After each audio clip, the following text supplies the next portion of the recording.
এখানে পশ্চিমবঙ্গে যদি মুসলমান নিরাপদ না হয়, এখানে একটা হিন্দু ধরে শেষ করে দাও। এখানে কোনো মন্দির। শুনলেন বাংলাদেশি এই মহান বক্তার কথা। এবার আসুন লন্ডনের একটা বাস্তব চিত্র আপনাদের দেখাবো। সেখানকার যুক্তরাষ্ট্র ইউকে সেখানকার পুলিশ বোরখা পরিহিত একজন মুসলিম মহিলাকে সেখানে সামনে পেছনে মেরে মেরে তাকে সরাচ্ছে। কেন জানেন?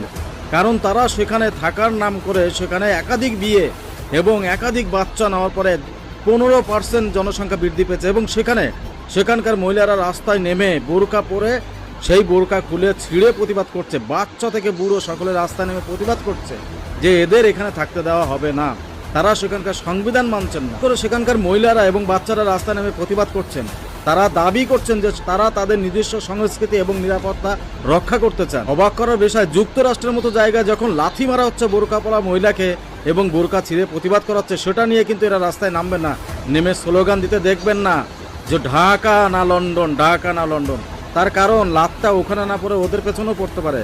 শুধু সমস্যা ভারতের। ভারত যখন তার নিজস্ব সংবিধান আইন অনুযায়ী অনুপ্রবেশকারীদের অবৈধ উচ্ছেদ দিয়ে চালাচ্ছে, তখন এদের কিন্তু একদল মানুষের চোখে জল চলে আসছে। তার সংবিধান অনুযায়ী আইন অনুযায়ী যদি অবৈধদের উচ্ছেদ করাটা যদি অপরাধ হয়ে থাকে, তাহলে আপনারা কেন লন্ডনে ঘটে যাওয়া এইসব ঘটনা চোখে দেখেন না? সেখানে বোরকা পরিহিত মহিলাকে লাথি মারা হচ্ছে, তারপরে বোরখা ছিঁড়ে ফেলাচ্ছে, সেই বিষয়ে আপনারা কিন্তু রাস্তায় নামতে আপনাদের দেখা যায় না।